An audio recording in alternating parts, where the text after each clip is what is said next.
Hello, আসসালামু আলাইকুম বন্ধুরা, কেমন আছেন? আশা করি সবাই ভালো আছেন। তো আজকে আমরা ছোট্ট একটা ট্রিক শিখবো, শর্টকাট। এটা হচ্ছে ফ্ল্যাশ কি। যেমন এরকম আমার কাছে একটা ডেটা আছে। এই ডেটা নেম অ্যান্ড নাম্বার দুটো একসঙ্গে আছে। এরকম ডাটা কোথা থেকে ডাউনলোড করলে বা কোনো সফটওয়্যার থেকে ডাউনলোড করলে এরকম থাকার সম্ভাবনা থাকে। তো এইটাকে আবার কি করতে হবে, নাম আর নাম্বারটা আলাদা করতে হবে। তো এটার জন্য আমরা দুইটা পদ্ধতি শিখবো, আজকে শিখবো একটা। এটা হচ্ছে ফ্ল্যাশ কিভাবে করব। যেমন এখানে আমার আইডি নাম্বারটা নিতে হবে, আবার এখানে নামটা নিতে হবে।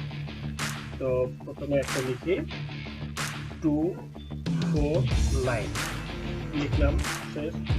এরপরে যতদূর পর্যন্ত আমার ডেটা আছে এই ততদূর পর্যন্ত আমি সিলেক্ট করলাম, সিলেক্ট করে নিলাম। এরপরে কিবোর্ড থেকে কন্ট্রোল ই চাপ দিয়ে দিব, গো। আমার নাম্বারগুলো আলাদা হয়ে গেল। এবার আমার ন্যামটা আলাদা করতে হবে। ন্যামটা যেহেতু একটা বড় ন্যাম আছে, এটা আমি সুন্দর করে কপি করে নিলাম। কন্ট্রোল, এরপরে ন্যামের ঘরে আমি এটা এরপরে ঠিক আগের মতো একই কাজ করবো, যতদূর পর্যন্ত আছে পুরোটা সিলেক্ট করে ফেলবো।